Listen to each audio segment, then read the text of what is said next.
ሰላም ጤና ይስጥልኝ ውድና የተከበራችሁ የቻናሌ ቤተሰቦች ለወይዘሮ ማርታ ሰላም ሁሉንም ነገር ነገረቻት።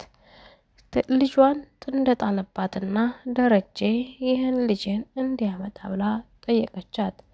ደረጀን እንዲያመጣ ብላ የጠየቀቻት ቢሆንም ግን እሷ ልጇን የት እንዳለ ያውቃል ብዬ አምጣለዋለሁ አለቻት። እሷም ለማንኛውም ልጄ የት እንዳለች ሊያውቅ ስለሚችል ጠይቂው እባክሽ አለቻት። ማርታ ማመን አቅቷታል። ደረጀ ከውጭ መጥቶ እስከምትጠይቀው ድረስ ብቻ እየጠበቀችው ነው። ደረጀ ሲመጣ ምን እንደሚመልስ አናውቅም። ዳጣ ኤቢን ሙትግያ ልትይዛት መጣች። ነይ አልፈራሽም ከዚህ በኋላ ኤቢ፣ እኔ እውነት አንቺ አቅተሽኝ አይደለም እያከበርኩሽ ታላቄ ስለሆንሽ ነው እንጂ እንኳን አንቺ ማንኛውም ሰው እኔን ለመምታትም ሆነ ለማንገላጨት አያቅተኝም አለቻት። እስቲ ብላ ልትሞክራት ጠጋ ስትል በጥፊ ልትለሳለት ስትል እጇን ያዘቻት። ኤቢ ሁለተኛ እጇን ዘረጋች። አሁንም እጇን ያዘችና ወደዛ ወረወረቻት። ኤቢ ስነ ስርዓት ብትይዥ ይሻልሻል። እኔ ጋር ከምትፈታተኒ ራስሽን ብታስከብሪ ይሻልሻል። እኔ አልተውሽም። ከፈለሽ የፈለሽውን መሆን ትችያለሽ። ግን እኔ አንቺን መቼም ልፈራሽና መቼም ላከብርሽ አልችልም። ከዚህ በኋላ የራስሽ ጉዳይ። ናታንም ከሆነ ከፈለገኝ ይምጣ፣ ፍቅሩን ተቀብዬው አፈቅረዋለሁ ብላ አፏን ሞላችላት። ኤቢም አርጁ ጋር ሄዳ ዳጣን እንዲገልላትና ዳጣን ከዚህ ቤት እንዲያስወግድላት እያደረገች ለአርጁ ነገረችው። አርጁም ኤቢን ስለሚያፈቅራት በኋላ ሽትረኛለች ብሎ ስለሚያስብ ሁሉንም የምታዘውን ነገር መህራባና እሺ ይላታል።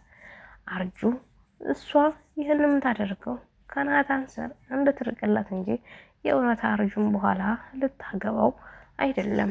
የመጃጃሉ እሱ ደግሞ እና እሷን ከገደልኩልሽ በኋላ አንቺ ወደ እኔ ትመጫለሽ ይላታል። እሷም አዎ እና ብቻ አንተ እሷን አስወግድልኝ እንጂ እኔ እናንተ እንጋባለን ትለዋለች። እያንታለለችው ህይወቱን እየቀጠፈችበት መሆኑን አላወቀችም። ይቺ ዳጣ የተባለችው እህቷ እንደሆነችም አላወቀችም። በኋላ ጸጸቱ አይገላትም። አርጁ ዳጣን አንድ ነገር ካደረጋት ደረጀ አርጁን አይለቀውም። እንኳን አርጁን ኤቢን አይለቃትም። ዳጣ አንድ ነገር ብትሆን የኤቢ እጅ አለበት ብሎ ኤቢን አይለቃትም። ዳጣ በጣም አስተዋይ ልጅ ናት። ዳጣ እንደ ኤቢ ብትሆን አስባችሁታል? ናታን ያፈቀራት እስካሁን ድረስ ዳጣን ታቃጥላን ነበር። አንቺን ወዝፎሽ እኔን አፈቀረኝ እያለች ዳጣ ግን ለሱም ስሜት ስትል በሁለታቸው መሀል ብዙ ጊዜ ኤቢን አፍቅራት፣ ኤቢ ትወድሃለች እያለች ብዙ ጊዜ ታስረዳው ነበር እንጂ ኤቢ ብትሆን ግን እንኳን ዳጣ ታፈቅርሃለች፣ ዳጣን አፍቅራት፣ ዳጣን ተረዳ ልትለው እሺ እንኳን መጣህ ብላ ተቀብላ እንደውም እውልኝ እያለች እስካሁን ታቃጥላን ነበር። ዳጣ ግን አስተዋይና መልካም ልጅ በመሆኗ አንደኛ የምትከበር ልጅ መሆን አለባት። ሰላምም ጡት እንዴት አልጠባሽም? ለምን ቀጫጫ ሆንሽ? ስትላት ዳጣን የእናቴን ጡት ጠብቼ ስላላደኩ አለቻት። እንዴ ዳጣ ጡት አልጠባሽም እንዴ ብላ ስጠይቃት እሷም አዎን አለች። ደግማ ጠየቀቻት። ሰላም ምን ትበጠብጭኛለሽ? ለምንድን ነው የምትጠይቂኝ? አለቻት። እሷም እንዲህ አለች። እንዴት ጡት ሳጠቢ ያደግሽ? እናትሽ በህይወት የሞተችው ገና በልጅነትሽ ነው እንዴ? አለቻት። እሷም ስለዚህ ታሪክ አትጠይቂኝ፣ ነገርኩሽ። በቃ ሳልጠጣ ነው ያደግኩት ካልኩሽ አይበቃሽም አለቻት። እሷም በቃ እሺ ብላ ዝም አለች። ግራ ገባት ሰላም። ዳጣ የእናቷን ጡት አልጠባችም። ድሬዳዋን የተወለድኩባት ድሬዳዋ ውሸት ነው፣ የተወለደችው አዲስ አበባ ናት። ብቻ ሰላም ጠርጥራለች። ሰላም ውስጧ ነግሯታል። በህልሟም ጡቷን ስጠባ ዳጣ ስላደረ የእሷ ልጅ መስላታለች። በቃ በህልሟም ስላሳያት ዳጣ የሰላም ልጅ እንደሆነች ልቧ አሳውቋታል። ግን አቶ ደረጀ ለምንድን ነው በሽሽግም እንኳ ቢሆን ሰላምን ዳጣ ልጅሽ ናት ብሎ ያላስተዋወቃት? አንዳንድ ጊዜ ጭካኔ ምን ያደርጋል? የእውነት ሰው ለሰው ተከባብሮና ተዋዶ። አሁን ይቺ ሴት ልጇን ለ19 ዓመት አላየቻትም።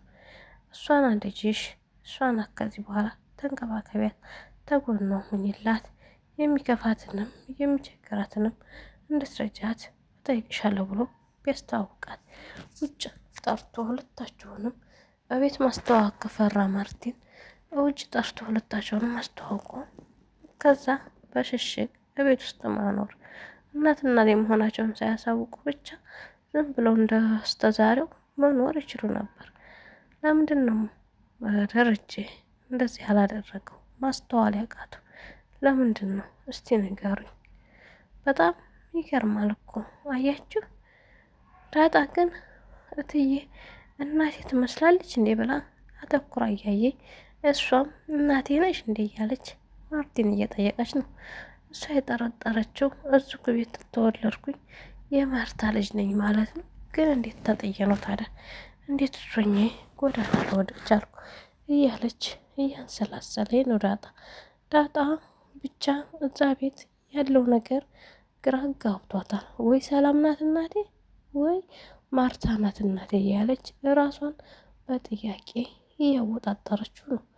እዚህ ቤት የተወለድሽው ስላላት ብቻ እዛ ቤት ያሉት ሴቶች ደግሞ እነዚህ ሁለት ሴቶች ብቻ ናቸው እና ማን ነው እያለች ትላለች ማለት ነው። ውድና የተከበራችሁ የቻናሌ ቤተሰቦች ቪዲዮን ላይክ፣ ሼር፣ ሰብስክራይብ እያደረጋችሁ አበረታቱኝ። ሀባይ ባይ ባይ።